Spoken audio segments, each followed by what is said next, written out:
Friends, welcome to N wife kitchen. நம்ம வந்து இஞ்சி குழம்பு வந்து இப்படியும் செய்து பார்க்கலாம். டேஸ்ட் வந்து அவ்வளோ சூப்பராக இருக்கும். நம்ம ஏற்கனவே வந்து இஞ்சி சிறுவு கட் பண்ணி வதக்கி அப்படியே செஞ்சுருக்கிறோம்.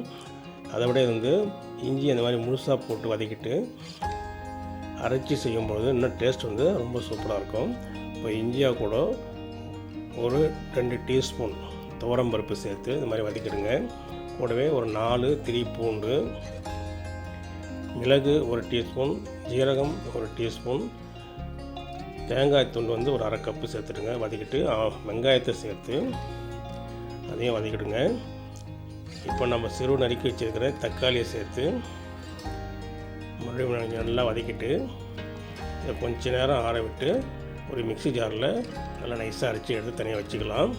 ஒரு வாணலியில் 2 டீஸ்பூன் எண்ணெய், கடுகு, ஜீரகம், உளுத்தம்பருப்பு, துவரம்பருப்பு ஒரு 1/2 டீஸ்பூன், வெந்தயம் ஒரு 1/2 டீஸ்பூன் சேர்த்துட்ட பிறகு பெருங்காயத்தூள், கறிவேப்பிலை, கொத்தமல்லி சேர்த்து கொஞ்சம் நல்லா வதக்கிடுங்க. வதக்கிட்ட பிறகு நாம் ஏற்கனவே அரைச்சி வச்சுக்கிற இஞ்சி விழுதை சேர்த்து தேவையான அளவு தண்ணி சேர்த்துடுங்க. சேர்த்து கொஞ்ச நேரம் கொதிக்கிட்ட பிறகு இப்போ வந்து மஞ்சள் தூள் வந்து ஒரு 1/2 டீஸ்பூன், மிளகாய்த்தூள் 1 டீஸ்பூன், தனியாத்தூள் வந்து ஒரு 2 டீஸ்பூன் சேர்த்துட்டு தேவையான அளவு உப்பு சேர்த்துடுங்க.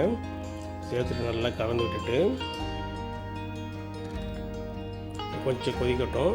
கொதித்த பிறகு இப்போ புளிக்கரைசல் சேர்த்து ஒரு மூடி போட்டு கொஞ்ச நேரம் கொதிக்க விடுங்க. அதுக்கப்புறம் வந்து கொத்தமல்லி, கறிவேப்பிலை சேர்த்து இந்த மாதிரி கொஞ்சம் கொதிக்கட்டு விட்டுட்டோம்னா சூப்பரான இஞ்சி குழம்பு ready. Please subscribe my channel.